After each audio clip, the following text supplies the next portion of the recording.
Hey there, it's Anonymous Tea, where we spill the tea anonymously. Hello, everyone. Hello, YouTubers. Hope you guys are all having an amazing day today, sending good vibes, sending positivity, sending blessings, and good energy to each and every single one of you. Thank you so much for tuning in. So, anything I say is alleged and in my very, very personal opinion. This is for entertainment purposes only. None of this is personal. The Copyright Act of 1976 is in the description box. Some meat and potatoes, some housekeeping items. It is free to follow me. Free to follow me on this channel, Anonymous Tea. Free to follow me on my other channel, Anonymous Tea Podcast. There is new content over there. Follow me on the Tickety Talk at Anonymous Tea Podcast. Free to follow me on the Instagram. On the Instagram is at AnonymousRealityT. Free to share everywhere. Free to like the video so it gets out to the algorithm. Free to share with your family, your friends, and your foes, and coming or going, hit the like button. So today we are talking Love Cabin Season 1, Episode 1. And this thing is ghetto, this thing is trifling, this thing is male-centered, and all of the wrong things. I do not know why Ray J is the host. Is he trying to have a freak-off of this show? No.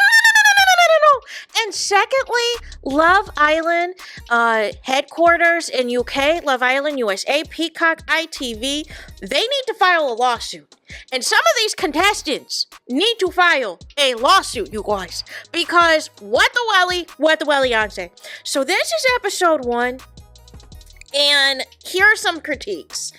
It's clear that they were inspired by this last season of Love Island USA, and you could tell by the people that they picked. Chloe reminds me so much of Bella from season 7. You can tell that Sheila reminds me of Huda, who is going to think that she's the best looking thing there because she's not black and she's quote unquote exotic, and she's going to have issues with the black women. I already foresee the future. And also old girl too from Hungary, she feels like she's top dollar, she's top dog. Everything else, half the cast is either porn stars or midnight ballerinas, but they're quote unquote looking for love. And there's also a prize of $100,000, y'all. Where is Love Cabin filmed? It is giving backwoods somewhere in the deep south and everything else. And I don't know what's happening, y'all. I really do not. I felt that the introductions were a little bit too long. Also, production. One thing about Love Island, the way people get hooked is you need more episodes consistently. Are the episodes weekly? No. Or how many days a week are these episodes, right? So that's another thing, right? Like that's a part of the draw, is having like the consistent episodes on a more regular basis. Then also, you guys, can we get the names of these people in these confessionals? And I feel like there's a little bit of an imbalance. I feel like there's not much confessionals, which leads to a lot of these scenes lasting too long. Having male introductions first. No. Like, it's so crazy, man. So we're just really introducing all the men first. When really, typically on these shows, the eye candy, you're drawn into seeing the women and everything else and what the women's got going on. And then you bring in the men. Like, what are we doing? Now, what I will say, unfortunately, is some of these men look better than the men that they've been casting on Love Island. And that's crazy. That is even a crazy thing for me to say. Them casting the women has never been the issue. It's the duds of men that they cast. But the other side too is if the good-looking men that they're casting are corn stars and OnlyFans stars and everything else, like where are the men at? Oh, let me guess, the real ones would never do reality TV. And for sure, it's not going to be on no Zeus and everything else. So I have my answer as to why we're not seeing the eye candy we need to see. Either people are turning it down, or they're not getting picked, or something else is wrong. I don't know. But then you guys, Ray J comes in and he's trying to, dap it up with the fellas. And I am seeing all full bottles of liquor. And the one thing that a lot of reality TV shows have done now, especially the dating shows, especially on Love Island, is they limit your alcohol. to barely a drink, maximum 2. Big Brother even has limited the amount of alcohol people can have now, right? They may have, like, you may have to share like a whole bottle of wine or 2 to 3 bottles of wine for 15 people. And that's all and then they'll have like some beers. They'll have some low level stuff to where you're not going to get twisted, right? And I saw nothing but hard liquor on the thing, and I was like, oh, they want these people to fight. They want these people to fight. They want these people to turn up. Most of these men, they're looking to smash. And you can tell that John the Don, I feel he's going to go to the end for the simple fact that he is a character and he is getting a lot of screen time thus far. A lot of these men, it's interesting because the comparison to Love Island USA is we call out the racism, right? We call out the racism and the mistreatment of the black people on that show. On Love Cabin, it's flat out colorism. Like, most of the men there want a Kim Kardashian like. And but then it's like on the flip side, they're like, oh, well, maybe I should say that I'm into black women so I don't get canceled by black Twitter. But it's like, you're already making your feelings known. Thanos is making his feelings known. He's not really into black women, and prefers a certain type of quote unquote exotic look and everything else. Somebody else prefers black women. However, they end up with a white girl. Like it's a child. It's just crazy, man. And then you guys, John the Don, I believe, is a nurse or a nurse professor or something. I don't know. But he just sounds like he just sleeps with everybody. It just sounds like he sleeps with everybody. And I don't know if he's making fun of overweight women, but says that he sleeps with a lot of overweight women for the simple fact that he's bored. Like, it is just insane, man. Then you guys, Thanos acts like a F-boy, but there's something off with him that I can't put my finger on it, but I have a suspicion that y'all are catching what I'm saying. There's something off about him, and I don't believe he's interested really for real in anybody that is there. Then you guys, who else is on this show? The gentleman, the Filipino dude, he seems like he's gonna kind of play it cool. I feel like with him, they're gonna try to reheat the Nicolandria nachos for their show. I feel like it's already a scheme that is set up and everything else.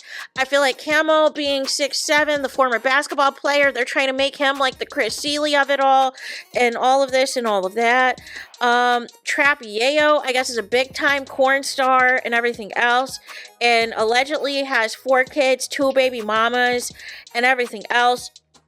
But yeah, so finally the men and the women meet and everything else.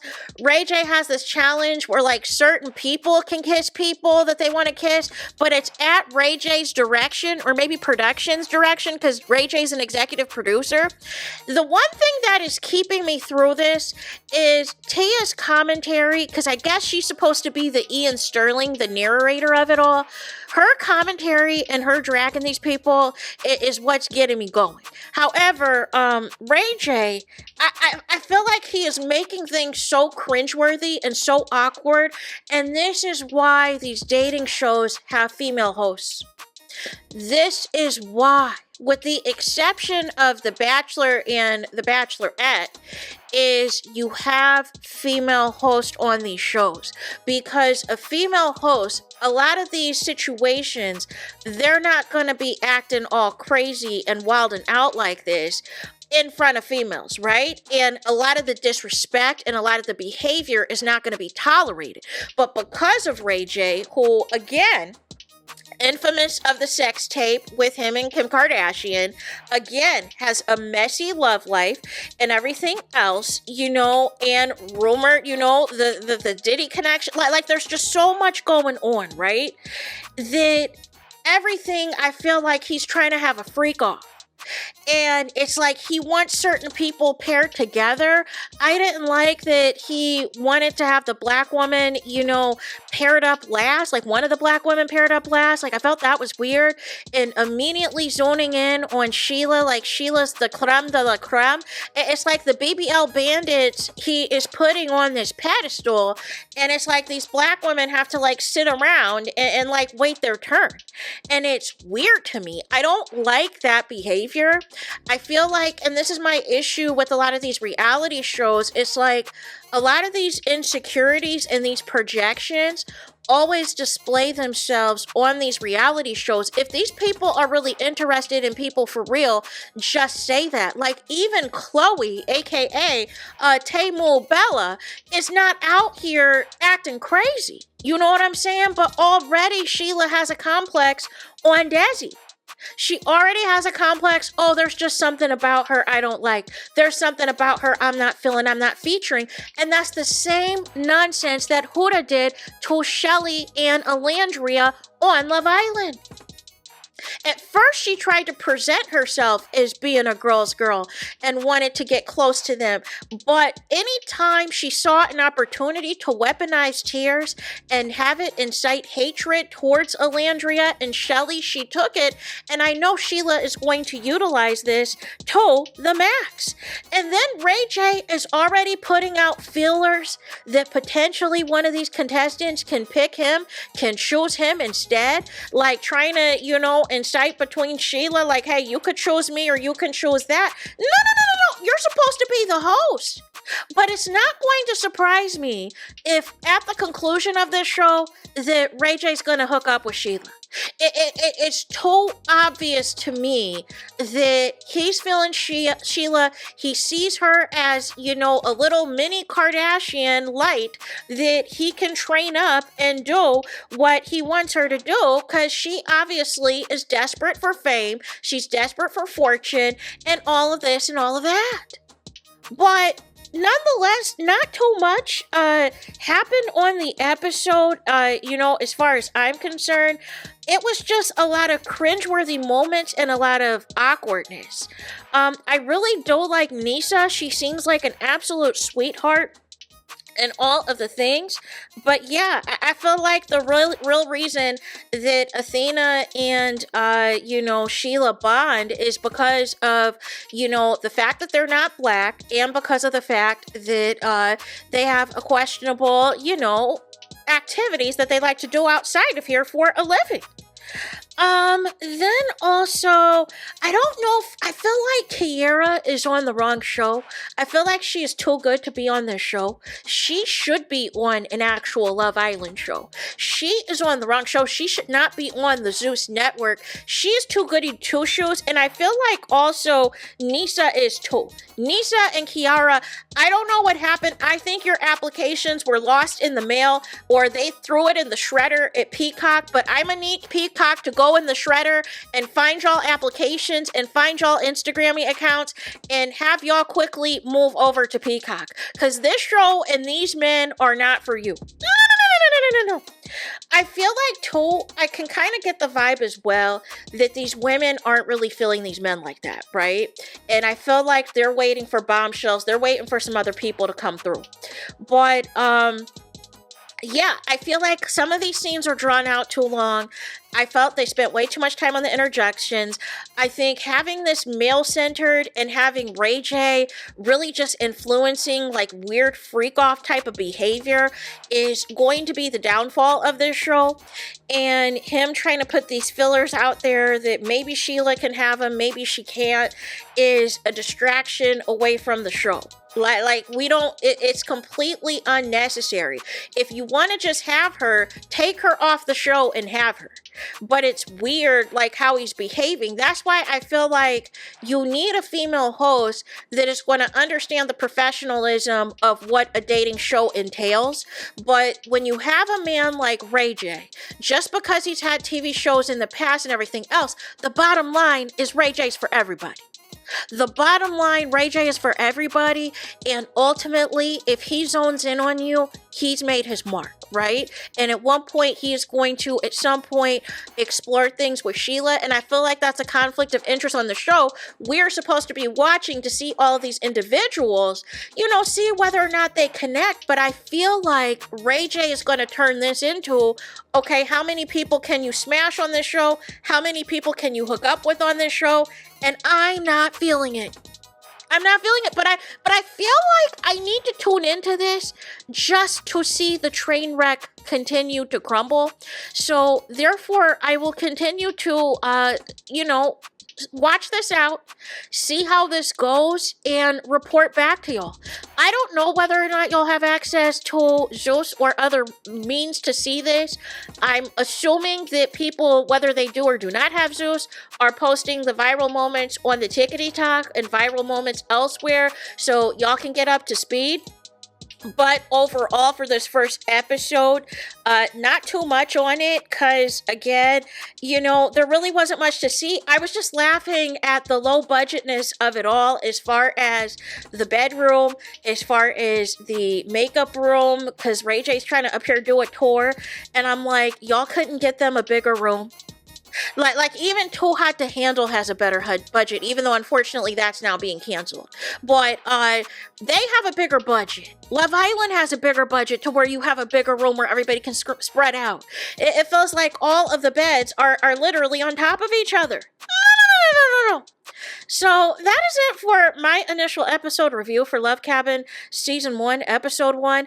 I don't know if y'all watching this show or not, but please let me know in the comments what y'all think. Es Toto says finito, the end of the road, the end of the line for this video. Let me know your thoughts in the comments. Please do not forget to like, comment, and subscribe. Hit the notification bell so you're notified the moment I post the content on my channel. And with that being said, I'll talk to you guys again very soon.